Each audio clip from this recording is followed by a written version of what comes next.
Welcome to 1001, an album odyssey, where each week 5 friends bring you 5 albums from the book 1001 Albums You Must Hear Before You Die. We don't choose the albums. We go to a website called 1001albumsgenerator.com and we plug our email addresses into them, and all 5 of us get the same random album emailed to us each weekday. We listen, we discuss via text thread, and we decide who's going to bring them to you. This week, we've got Machine Head by Deep Purple, Sweet Dreams, parentheses, are made of this, by the Eurythmics, Dear Science by TV on the Radio, Ali Farka Touré, classic album, Savan. You want to try that one again, or? Nope. And last but not least, Al Green telling us, let's stay together, boys. Let's stay together. Let's get together. Let's get it together. And we're going to start off with me with Machine Head by Deep Purple. Nash, let's hear that first track.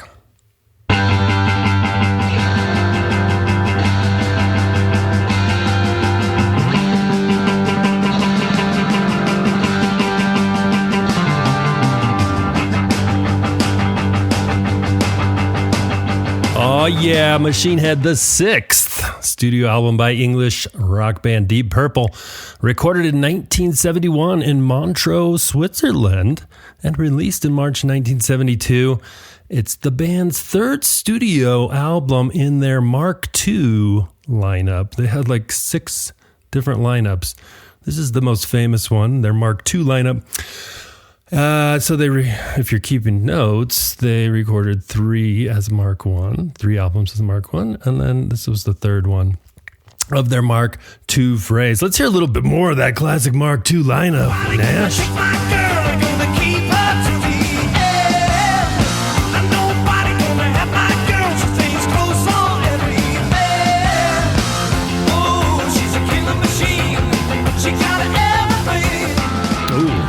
Killing machine. Now, this was a big departure from their prog rocky, more psychedelic days. If you might remember, one of their other famous songs from those days was the cover of Joe South's Hush. Great. I didn't include it because that's not on this album, but just to mark the difference between Mark I and Mark II. Just thought I would set that up for you. Another track, Nash, another track.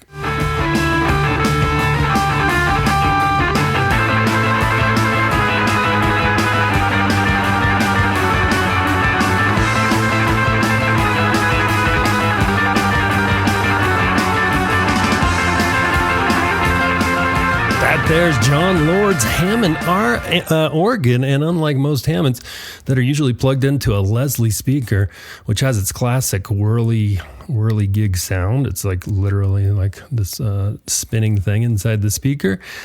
Did John Lord do that? No, he did not. He plugged his Hammond directly into a Marshall guitar amp, plugged in, turned up the overdrive, and kind of created a whole unique lead instrument that was different than anybody was really doing in those days. But by a lot of accounts, these guys helped create the blueprint for hard rock and early heavy metal alongside Zeppelin and Sabbath. Let's hear some more of that classic.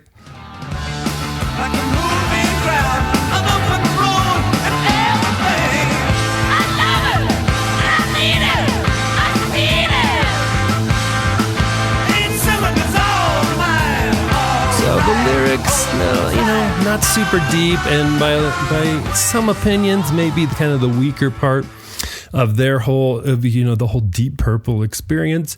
I'm a fan of silly, simple lyrics, so it doesn't bother me too much.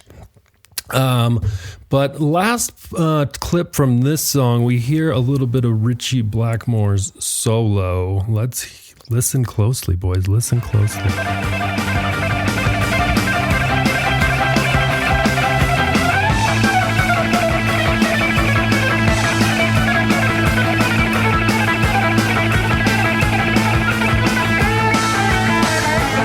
So he was into classical music, and you might be able to note some of that A little bit different from the blues progressions that were popular in those days. And he kind of modeled some of the progressions in this particular song off of Johann Sebastian Bach. Anyway, let's go on to the next track because there is more there. Just to give you a little bit more idea of what these guys are all about. Nash, next track. Yeah.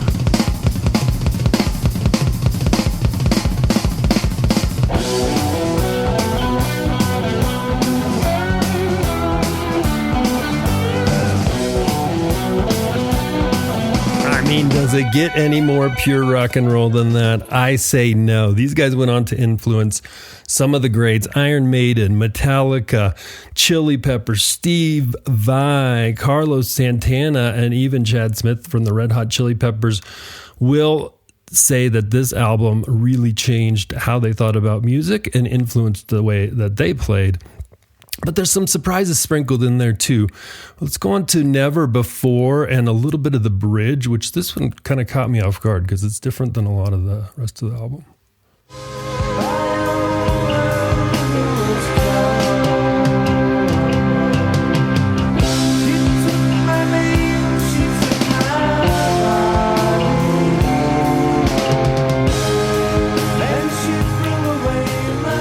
Completely different than the rest of the song too, but I put in so many tracks I had to edit out somewhere and just thought I'd give it a little taste. But you can't leave out the hits. Let's go on to the next hit. This is probably so big that it's cliche now. Nash, let's hit it. Let's pull out those headbang and wave.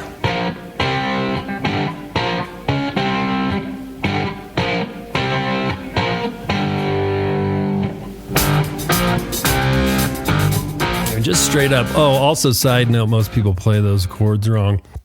They play it as power chords where really he's just playing two notes, a little bit more of a hollow, dry sound. But this song is kind of like a country song where it's right on the nose. He tells a direct story about the time that they went out to Montreux, Switzerland, because they wanted to record in a different place than the studio, get a little bit different sound. So they had picked out the Montreux Casino. And they had also got a hold of the Rolling Stones and got their mobile recording studio, which they had getting ready to park outside. Now, the casino closed down for the winter, and they had some refurbishments coming up. But they said, you guys can have the casino if we just got to get one more band out of the way. Who was that band? It was Frank Zappa and the Mothers of Invention. If you've heard the song, you already know the story because, like I said, it's right on the nose. Nash, a little bit late. Let's go to the next track.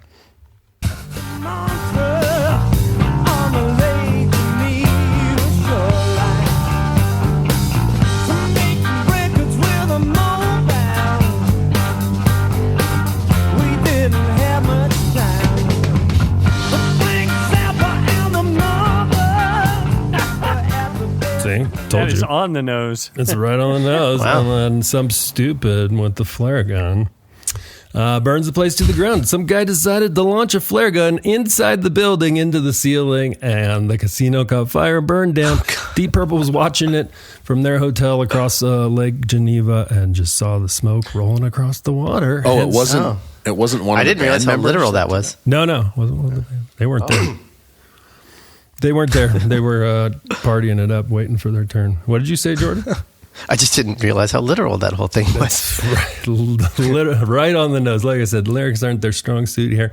Or they are. I mean, maybe if you like that kind of style, sure. I mean, they're not alluding to anything. Sometimes things are so literal that they become cryptic again. You know? That's true. What does it really mean, smoke on the water? All right. I think I had one more from this. Did I, Ryan, Yes, or no? you did. Okay. Let's hear that.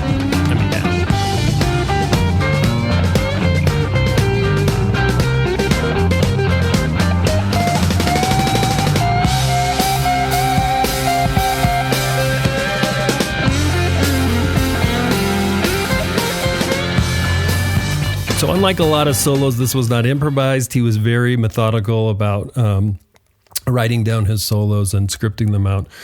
beforehand. So the rest of the story goes, now they had this mobile studio. What are they going to do with it? First, they go to this old theater, the Pavilion Theater, and they start recording there. But the neighbors start complaining that it's too loud. There's a rock and roll band playing next to my house. So they went to this nearly empty Grand Hotel, which is also in Montreux, and that became their studio. They did lay down the backing track for Smoke on the Water at that whatever place that I said, the Pavilion Theater. But that's all they got done before those dang Karens got into it. Next hit, though, which in my opinion is the best one on the album. Let's hear some Space Truckin'.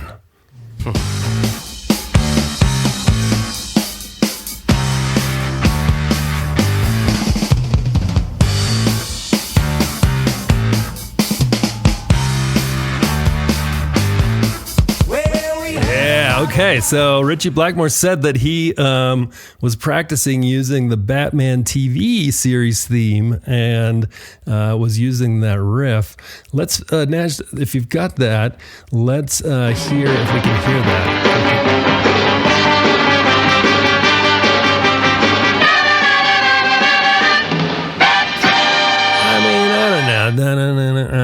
Anyway, let's hear some more Space Truckin'. Oh, shit. Sorry, Nash. Nash, in a second. Putting Nash to work here. Go ahead and, yeah. He's not a Nash needs a raise. See?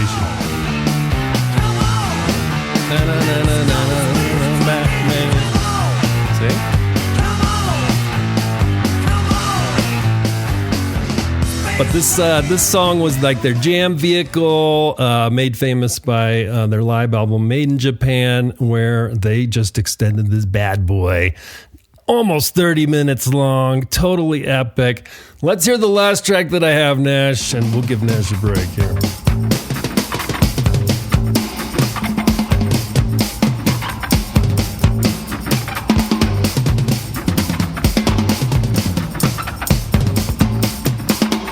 I mean, can you imagine that going on for like 15 more minutes? That would be so sick, bro.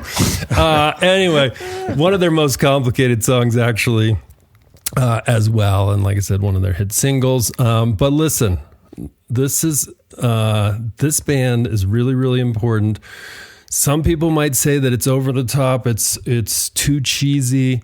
I say no. I say this album right here is the band firing on all cylinders. It is the raw power of raw rock and roll, and just an album that continued to define an entire genre. I gave it a 4.6. What about you, Ryan?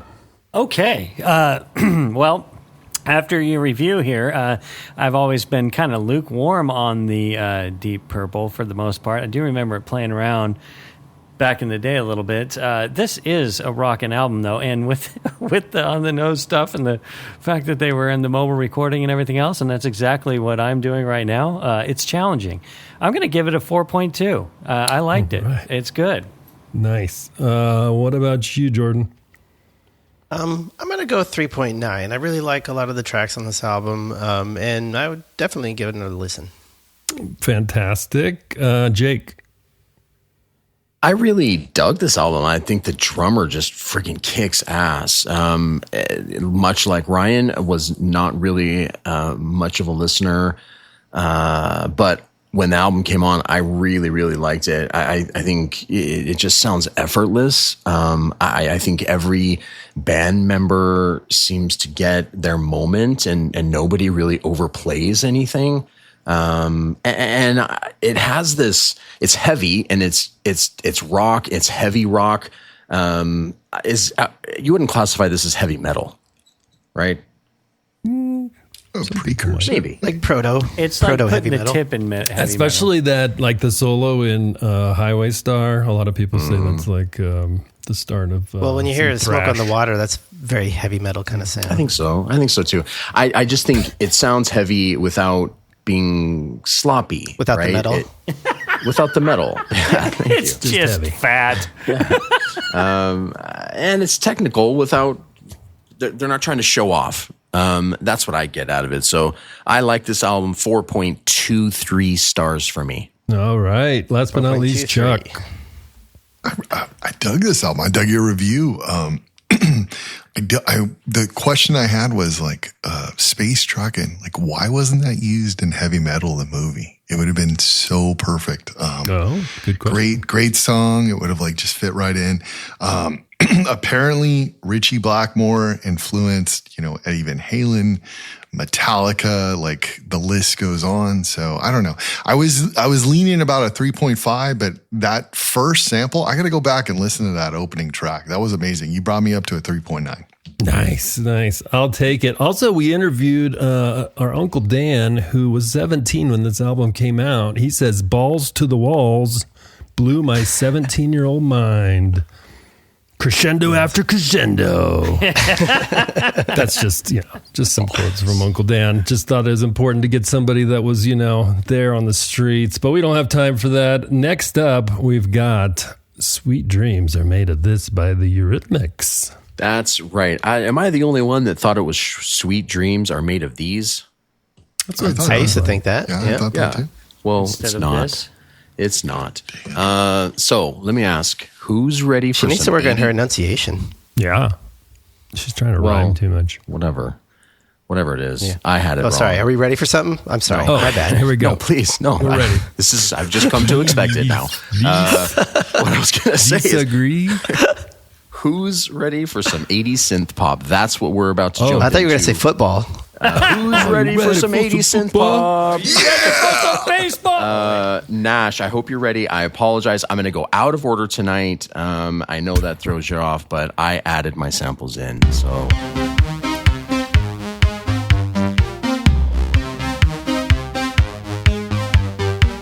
Sweet dreams are made of these. Who am I to disagree? I travel the world. Definitely a long I there. Yes. All right, Annie, settle down.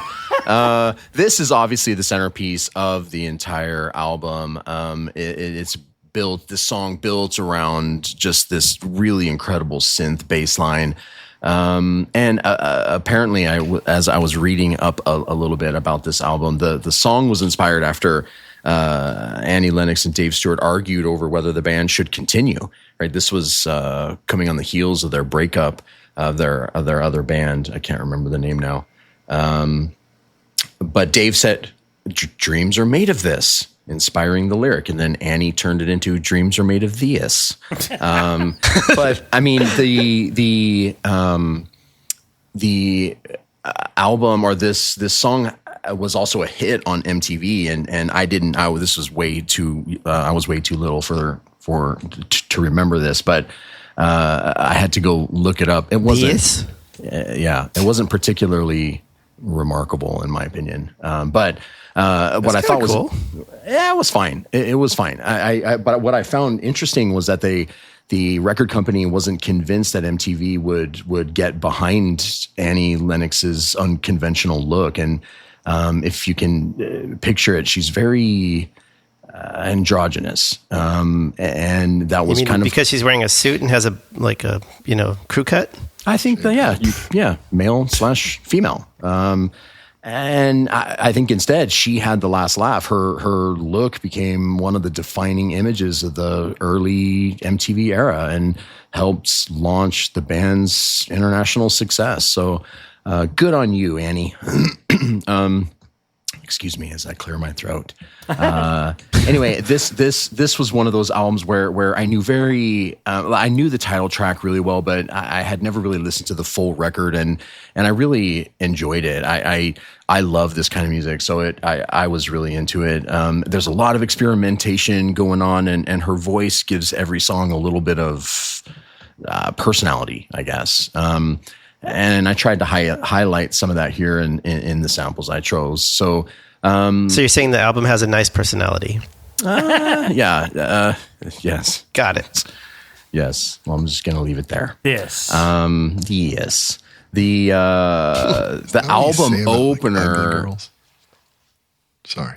No, go ahead, Chuck. You were saying something about ugly girls? What you say about ugly girls, like a nice personality. So it's Yes. like a weird compliment backhand. I get Or it. maybe, sorry. or maybe the. Yes. 2 on the nose, Chuck. It's 2 on the nose. Get myself okay. This next track is the album opener, and it gets the album kicked off with this nice, seductive, mysterious atmosphere. It's a song called Love is a Stranger. And I want you, and I want you so inside obsession.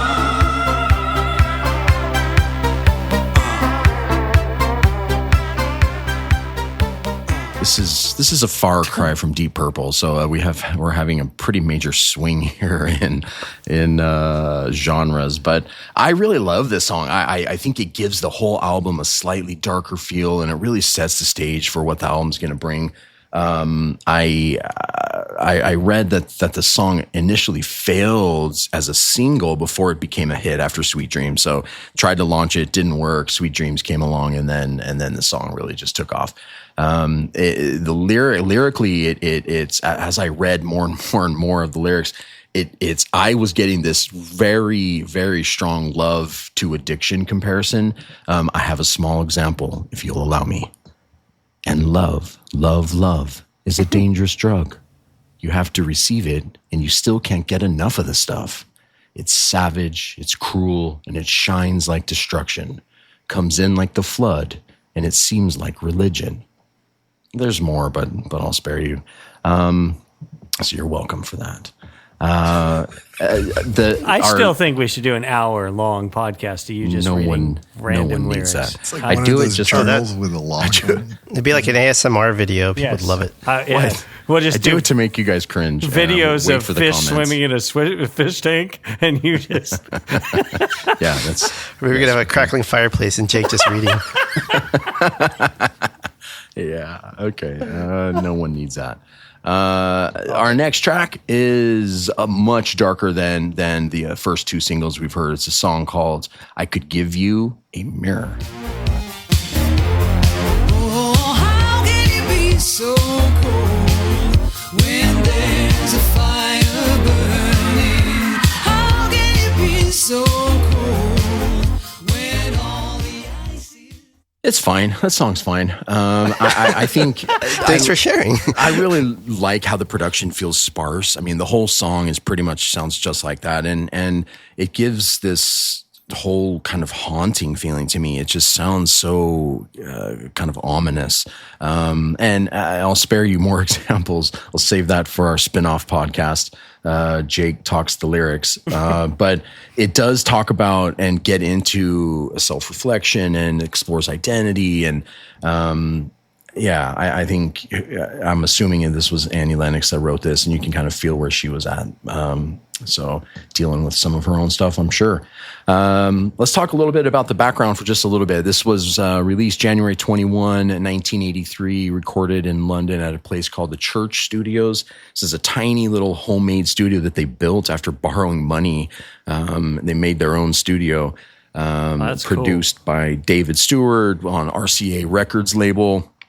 And the album came after the breakup, as I said, and the Tourists, and Annie Lennox and Dave Stewart were nearly broke financially. They were already broken up as a couple. And they couldn't afford any expensive studio time, so they converted an old warehouse loft into a recording studio using some secondhand equipment. But I thought it was cool. I mean, instead of seeing limitations and setbacks, they just leaned into it. And this sort of stripped down setup encouraged them to be more experimental. And they were messing around with drum machines and synthesizers and sequencers and tape effects and all kinds of crazy shit just to get this sound. And, I think the result became one of the defining albums of the synth pop era.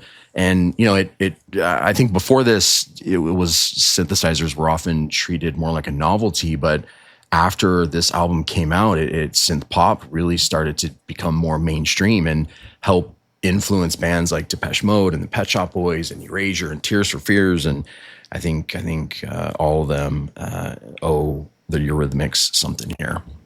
All right, let's keep going with some more samples. We're going to kind of blast through a couple more here before I wrap up.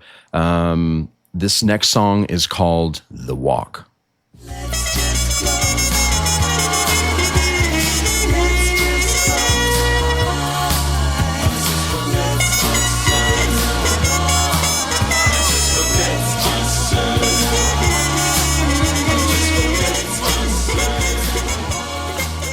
I specifically chose that clip because I love that muted horn. It's so cool. And it's definitely one of the funkiest songs on the record, in my opinion.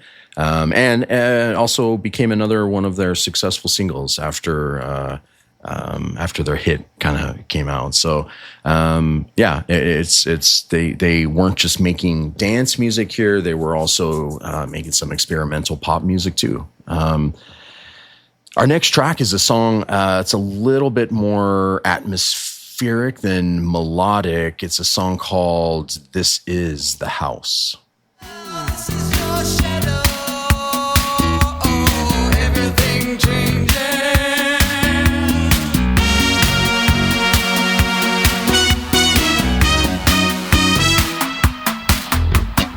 This is your picture. I think it's a very repetitive jam. I mean, it's very monotonous. What you heard right there is pretty much what you get throughout the entire song. But it creates a nice mood, I think. I mean, you're either into it or you're not. And I sort of like it. So that's why I wanted to choose this one. But it also helps kind of highlight the band's willingness to experiment, do something a little bit different. Our last track. And finally, a song called... What's the song called? Wrap It Up. Did you do that on purpose? Can you be more specific? Very clever. See, wrap song it up. You're about to wrap it up. Oh, you're wrapping it up with Wrap It Up? Oh, I didn't even get my own joke. That's terrible. Oh my God. Get it together, man. Good. Let's wrap it up. Wrap it up. I'll take it. Wrap it up. I'll take it. Woo. Wrap it up. Yeah. I'll take it home. Wrap it up. I'll take it. It's not a good song. Let me just preface that. It's not a good song, but I'm trying to wrap it up with Wrap It Up because it's a cover of anybody, I'm assuming. Sam and Dave. No, thank you. Written by Isaac Hayes and David Porter. Okay, that is not how deep I went, but I'm glad someone did. It was actually a good song when they did it. Well, we Wrap have it that up. next to listen to. I'll take it. Wrap it up. I'll take it. Ooh, you wrap it up. I'll take it. Ow! Good God. That's a good song. Way better, better. than the Eurythmics version, in my opinion.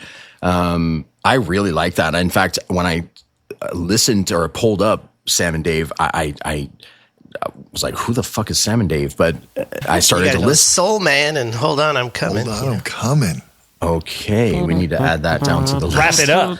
We need to add that onto the I'll list. take it. It's really, I mean, I was really down with that. Like, I want to go back and listen to more Sam and Dave. So, if anything, the Eurythmics kind of helped introduce me to that. So, I will do it, as Jordan says. Look, this album, it's the sound of two musicians taking some risks with very limited resources, and they didn't let that hold them down. They really just went after it. And they stumbled onto a new style that would, as I said, go on to influence pop music for decades. And I just think that's a really cool story. If you only know the title track like I did, the rest of the album is definitely worth exploring if you're into that kind of thing. For me, I give this album 3.67 stars. Write me down, Jordan. 3.67. You got 3.67. That's not. You're going in those. I was going to do 6.6, and then Henry said, make it 6.7. 3 point. Sorry, one more time. 3.67. 3.67 stars. Log it 6.7. down. Thank you, Chuck. 6.7. Glad someone Get it? got that. 3.7. Chuck, what about you, Chuck? I loved your breakdown. I love learning about their studio. What really sticks out to me on the samples you picked and listening to the album is there's always this background synth that is really cool. Like even the songs that I don't necessarily like, I really enjoy the synth that they have constantly going in the background. I'm going to give it a 3.8. 3.8? 3.8. Yep. Thought I misheard you. Nope, you did not mishear. Jordan, where do you land on this? About a 2.8, actually. Wow. I love Sweet Dreams. I'm sorry. That song is so good. Yeah, It's just got this classic. dark, menacing tone, but it's still poppy and catchy. It just captivates me. And even though I've heard it 10 million times, I still want to hear it again. I can't say the same about the rest of the album. As Chuck said, there's some, cool synth elements. There's some nice parts everywhere. And Jake, you did present this album to make it almost sound like a 3.5-star album. I got to give you credit for that. But still, you're not going to fool me. It's 2.8. Damn, I was trying to fool you. Shoot. All right, Mike, what about you, buddy? Could have got away with it too. Let's see. So yeah, I think you said it when you said repetitive. That's what came to my mind. I know I should think of other words to expand on that. But Repeat yeah. it. How about these? I did appreciate the tracks that you put together. What about Wrap It Up? Did you like for that one? I liked the Sam and Dave. version, the original. Yeah, Sam and Dave. Sam and Dave. Anyway, I gave it a 3.3. All right, 3.3. And best for last, Jordan. I already went. Oh, my bad. Jordan. Ryan. So I'm not the best. That's cool.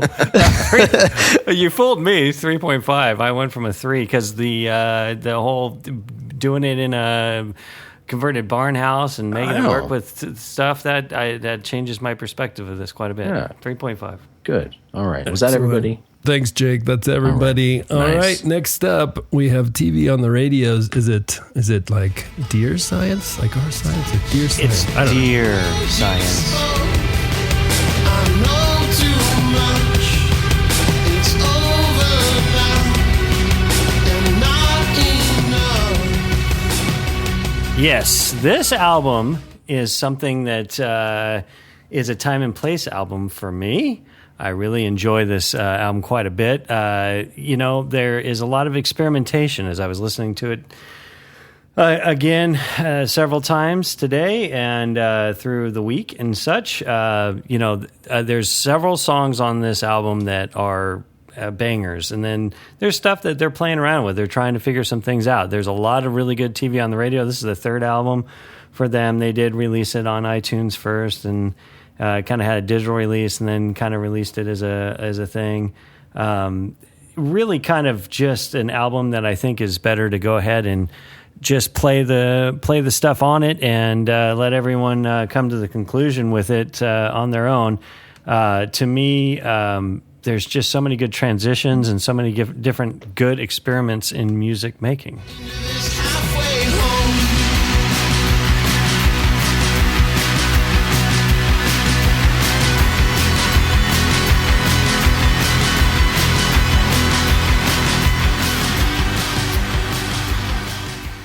So basically, to me, this has a lot of different, funk, soul, indie rock, art rock. They're calling it a bunch of stuff, post-punk. I get all that. It's kind of, got a good feel there. I love the TV on the radio name. They just have an interesting vibe. They're very experimental to me. Laugh in the face of death under masthead. Hold your breath through late-breaking disasters. Mix the news up. There's a lot of elements there. They got the kind of digital stuff going on, and then they have the cool roads in the background or whatever it is, and just very nice. Got you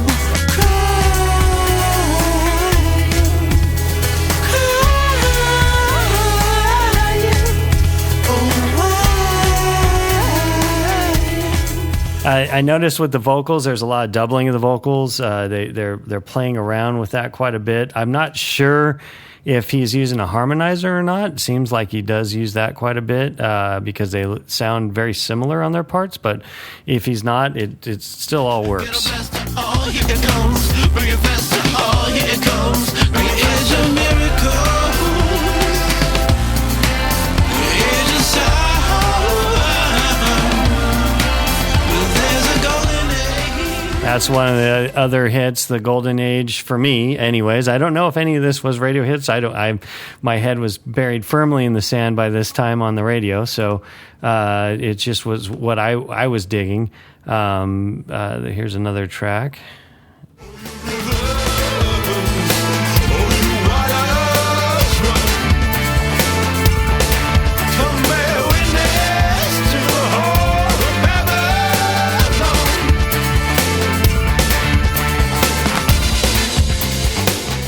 There's quite a bit going on with all this, and they're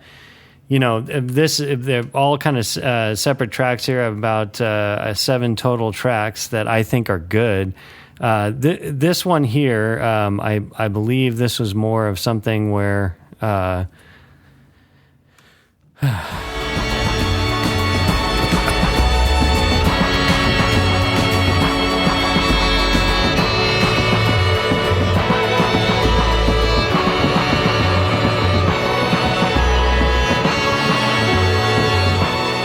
That's the end of Love Dog, and I really like the orchestration.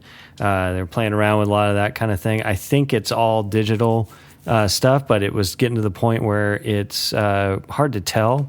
Sometimes the stuff didn't work. This is an example to me of something that doesn't seem like it works.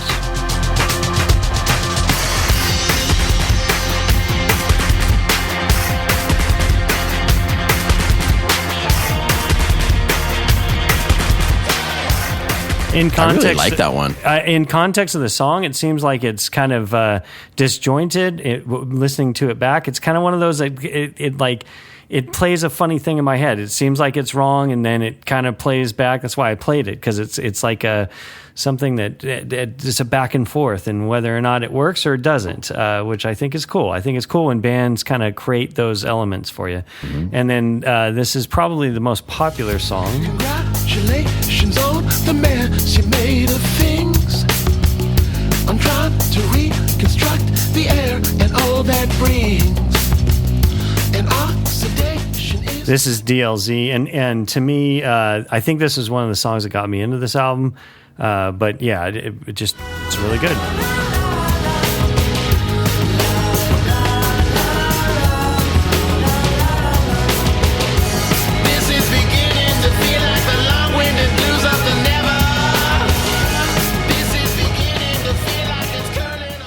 So they are using real strings and horns. Good. Yeah, because I think they had some budget here, being the third album, and I could tell that they were using good instruments, but it seemed too like some of the vocals had enough of a change that they were just purely harmonizing.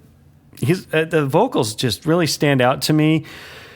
They are really prominent in the mix, but I like that. And yeah, every time I listen to this, I think of the time and place kind of thing when it came out for me. So I love that. 2008.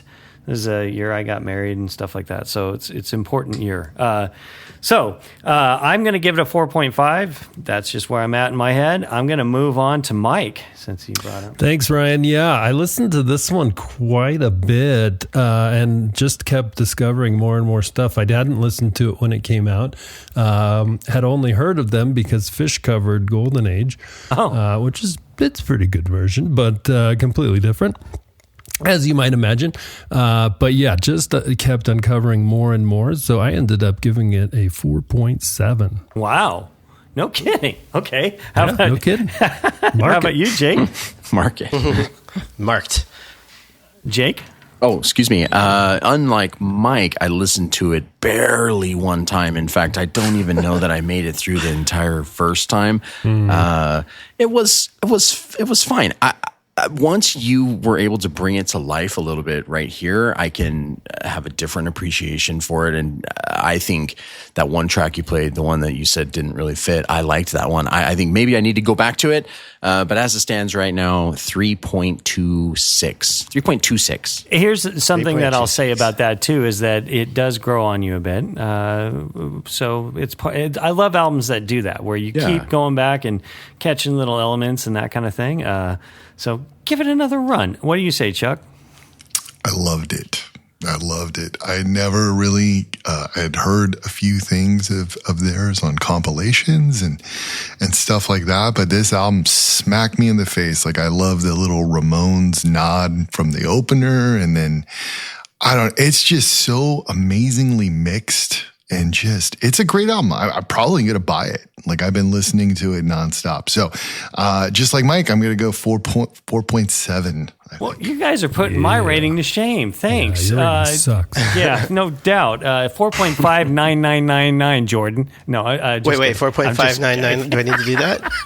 Okay. So, speaking of Jordan, what do you say, man? I give this one an even 4. I remember hearing it way back in the day because of you, Ryan. You were into it, so I listened to it. And there was something about, I think, Chuck, when you're talking about how well it was mixed, there's just something I guess it was so kind of clean in a lot of ways that I felt like it kept me at arm's length a little bit. But not boring, at least for me. What was that? Even though it's clean, it's not boring. It's not boring, but there was just something about the sound. It was weird. I didn't feel human somehow. I can't quite explain it. And I didn't feel like it connected with me like on an emotional level. Like I was always a little bit distant from it. But the more I listen to it now, I think I've just been kind of exposed to different sorts of styles because I think it just sounded so very different to me. And that was part of it. And I think I just needed to warm up to it and get used to that style a little bit. So it wasn't something that I felt I could just access immediately. So back in the day, you were watching TV on the radio. It was something like that. Yeah, it was just like that. Just kind of disconnect there. Yeah. But no, it grew. Like you all were saying, it grows on you. And I think maybe down the road, listening even a few more times, it'll be higher than a 4. But that's where I sit today. 4.0. 4.0. All right. All right. Thanks, Ryan. Great job. Next up is Savan, which is French, by Ali Farka Touré. Touré, that's right. Yes, and Savan, as you were saying, there, Mike, is a French word. And anyone know what it means? Savannah. Okay. It means savanna. You're right. Exactly. So in the savanna, of course, is the vast grasslands that stretch across much of Africa. But for Ali Farka Touré, it meant a lot more than just a landscape. This is the place where communities gathered, where stories were told, where music and songs were passed from one generation to the next. It shaped daily life, and in turn, it shaped the music. The rhythms followed the pace of work and travel, and the melodies echoed across the wide open spaces. Even today you can hear it in the music of Touré. It's patient, it's spacious, and it's unhurried. And in many ways, this album, Savan, is Touré's musical portrait of home. He draws a lot from the traditions of northern Mali, along with a lot of melodic ideas that come from centuries of Islamic influence. And there are even some echoes in there of American blues. So at times it almost sounds like a Delta blues album, and kind of has that sort of rhythmic-y blues that was even carried on through the future into John Lee Hooker, that sort of sound. It's got a bit of reggae, some Cuban music. And it just reminds us that musical ideas have always traveled across borders and oceans. And another, interesting part of the backdrop for this is that when he was recording this, Touré knew that he was suffering from advanced bone cancer and that it was terminal, that he was very seriously ill. And, he only finished mixing this, just in March, just a few months before it came out. And so before he died. And yet this, album, it doesn't sound tragic at all. There's no sense of it being like a farewell sort of self-pity album. Instead, he just plays with extraordinary patience and confidence, and it's like he's just simply continuing the musical conversation that he had been unfolding for centuries and throughout his whole musical career. A little bit less of a bummer than Leonard Cohen. What was that again? Much less of a bummer than Leonard Cohen. You're right. This one actually sounds like there's just a lot of life and a lot of spirit. And let's go ahead and listen to the first song, RD.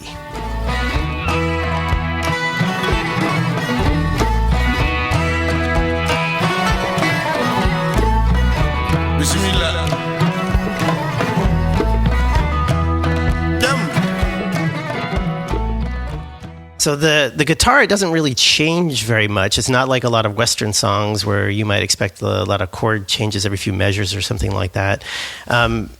He's thinking differently about it. The instead of moving through a sequence of chords, he builds the song around the repetition, the repeating melodic patterns that slowly evolve over time. And there's tiny variations in the rhythm and the phrasing. And the emphasis becomes, far more important than the harmonic movement. And this approach is deeply rooted in the Songhai musical traditions, so I've read. I'm not an expert on this, not a musicologist. We all do our little bit of research when we come into this, so not pretending to be an expert. But so in this sort of tradition of music, the repetition isn't static. It's more like a meditative build. And it gradually draws you in with this rhythmic flow rather than constantly demanding your attention. And that, I think that's one of the things that really struck me when I was listening to this. It was just, it seems simple, but there's still a lot going on, and it just was pulling me in. Let's move on to track 2, which is the title track, Savan.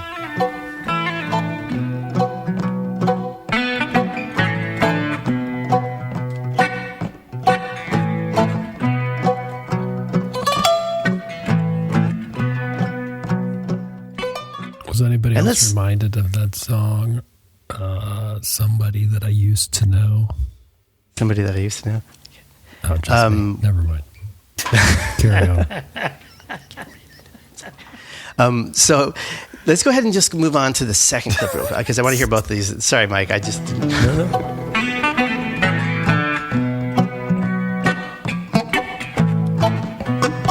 Mesdames d'autres pays. Adieu, ça va. Yeah, this one is actually done in French, and as the song builds, there's kind of an ensemble texture here, and it's not just it's a little bit different from the hypnotic repetition and airdy, and it creates a sense of these interlocking rhythms and patterns, and the groove that he builds, instead of emphasizing the backbeat like you hear in a lot of rock music, it just kind of flows continuously, and it creates a feeling of sort of like a circular motion, and so. As the song just goes on for several minutes, it never feels repetitive because every instrument's making tiny adjustments along with the groove. And yeah, it's one of those things that just kind of just keeps me coming back to this. And let's move on now to the third one, third song we're looking at, Soya.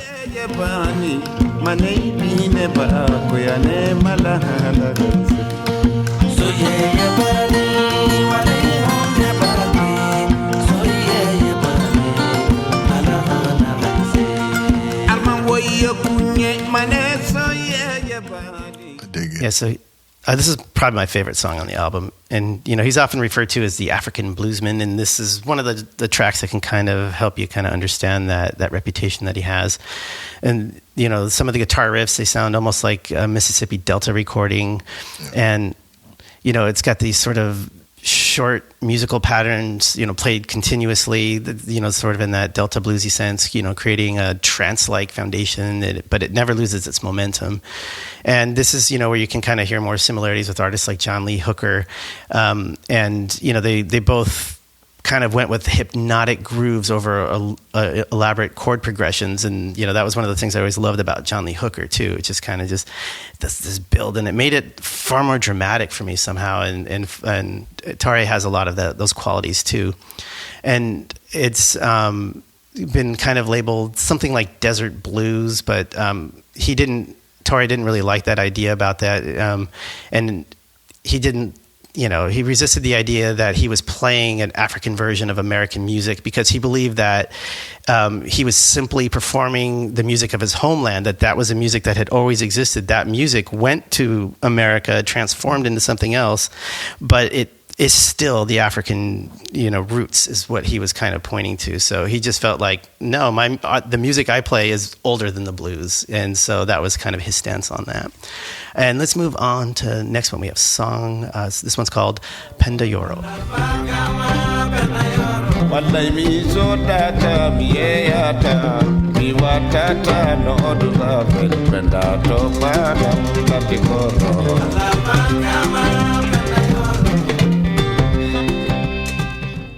So this one's got kind of a lighter, a little bit more buoyant feel than some of the other hypnotic grooves we've heard so far. And then I love the layers of percussions that's happening in there and the interlocking guitars. And it feels almost kind of weightless, but it's still really got some delicate complexity going on. And, I just love that one. Let's go to the next one, which we have is I can't say it correctly, Manchingoidi.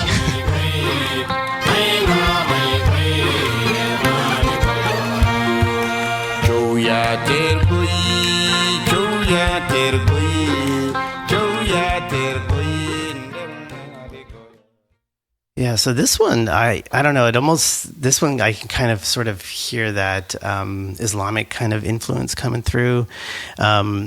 And this one has kind of got like the tempo that relaxes, and every sound kind of seems to occupy a little bit more space, and he leaves long silences between the phrases and allowing the music to breathe a little bit. Again, just another really captivating tune. And the last one we're going to look at is Lobo.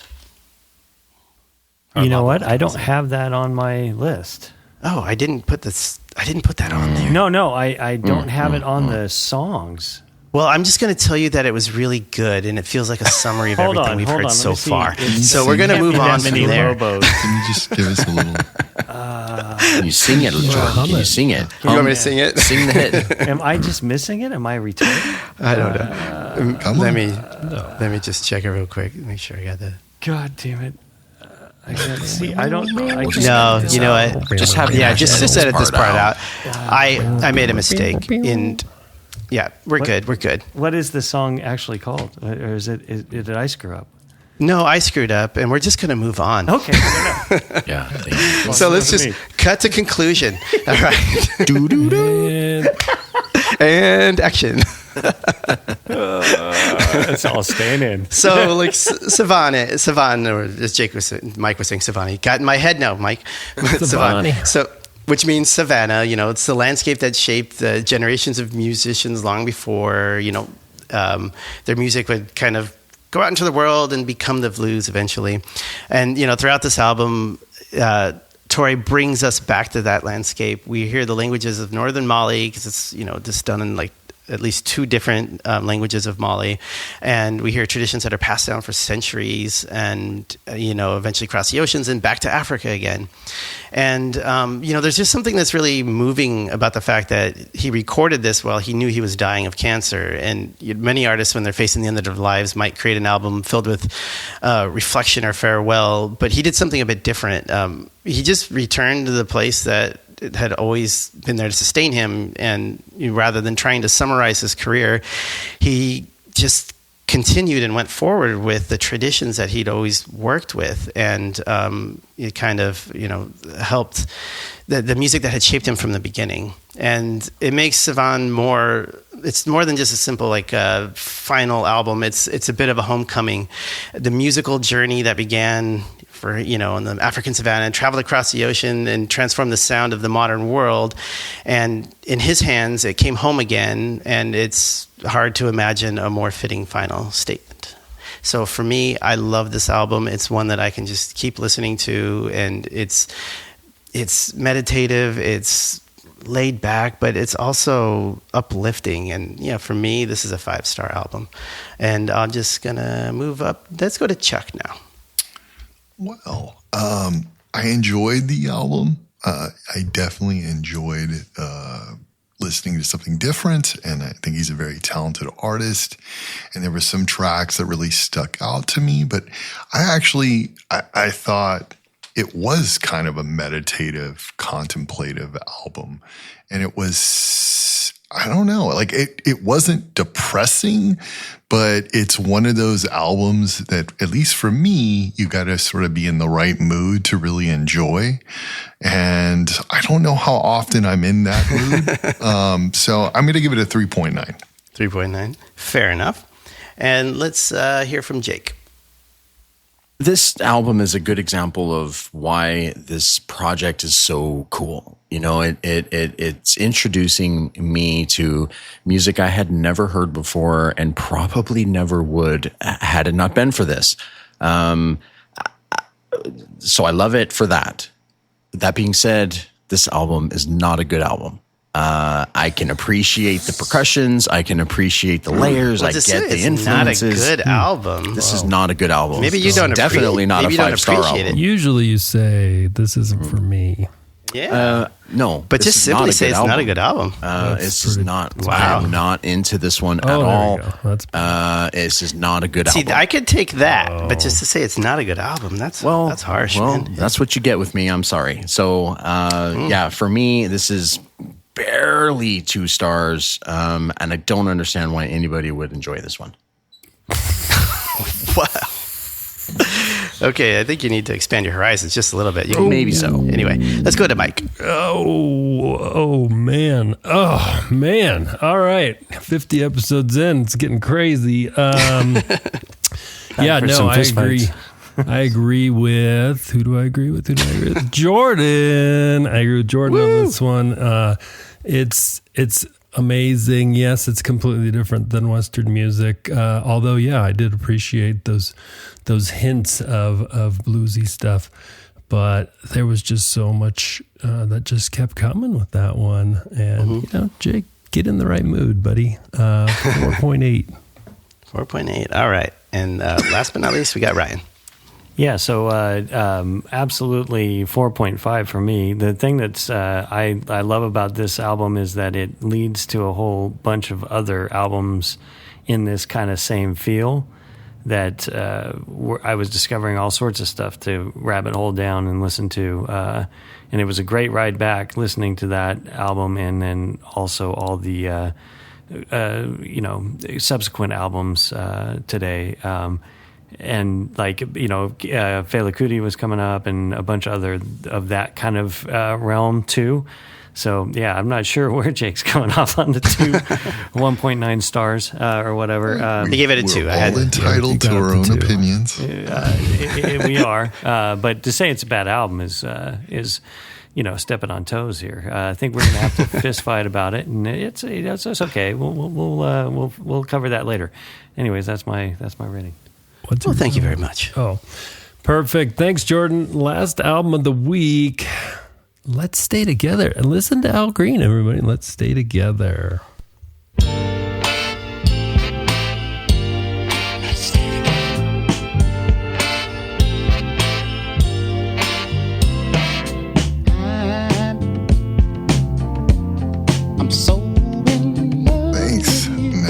That was the intoxicating opening track, title track, and sole single from Al Green's 1972 album, Let's Stay Together.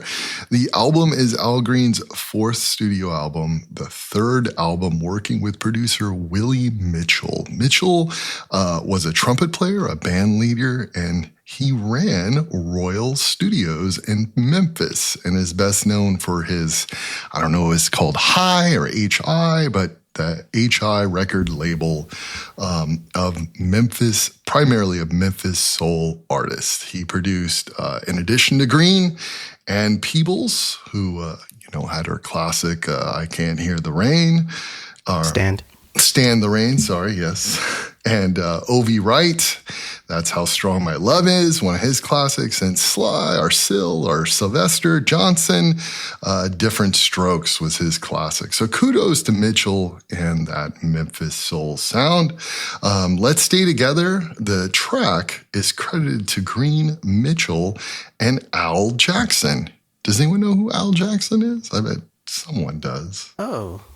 He was in Booker T and the MGs? Yeah, he was the founding member of Booker T and the MGs, and he was affectionately called the human timekeeper for his impeccable drumming. Nash, let's hear a little more of Green's intoxicating Memphis soul classic.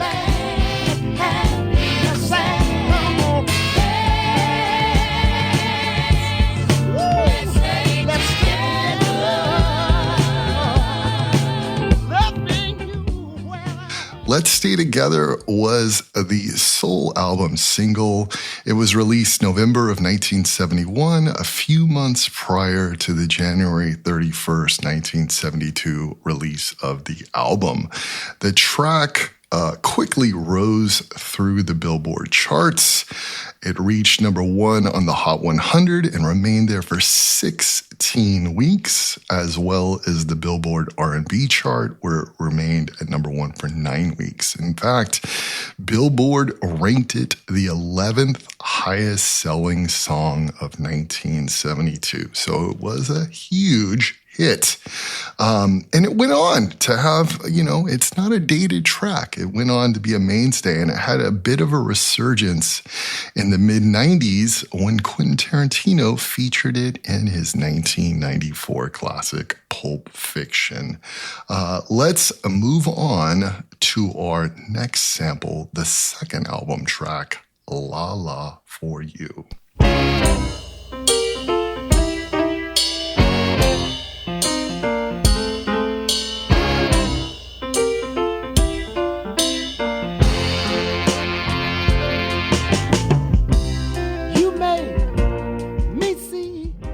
That was the opening, and Another song co-wrote by Green and producer Willie Mitchell. I love how the piano and the horns just kind of grab you in the opening. To me, it's like akin to that mesmerizing glance from across the room.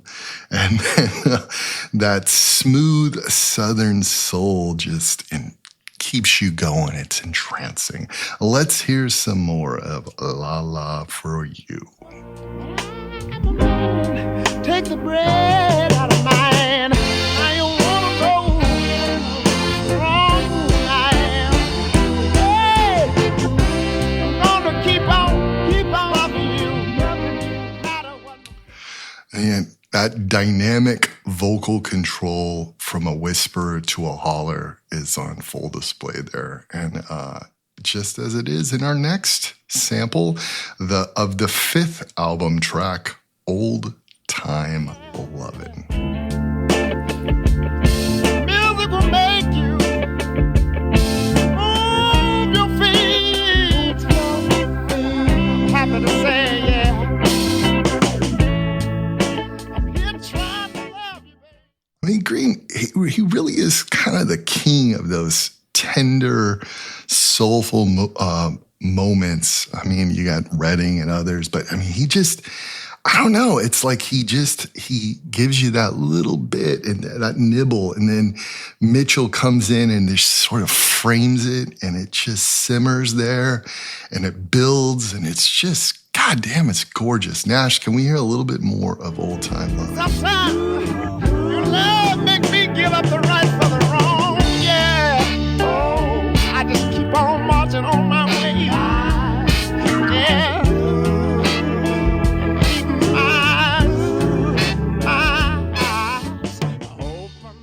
Love it. We're going to move ahead to the seventh album track, a timeless classic, a song that Al Green made his. Yeah, he made it his. It wasn't his. The track was not written by Green, but by Barry and Robin Gibbs of the Bee Gees. Nash, can we please hear a little of How Can You Mend a Broken Heart? Can you stop the rain from falling down? Tell me how can you stop?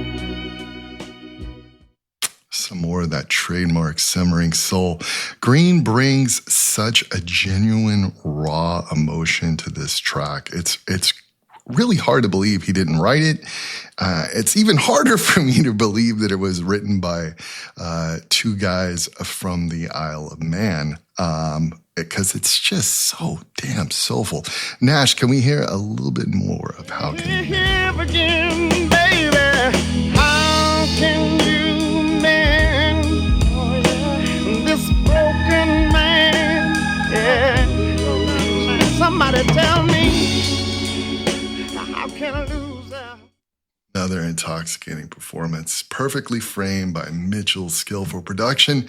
Our next and last sample is a Green original this time, the closing album track. It has everything. It has pain, frustration, the complicated emotions of a relationship. Nash, let's hear a little of It Ain't No Fun to Me. It's so fun to me.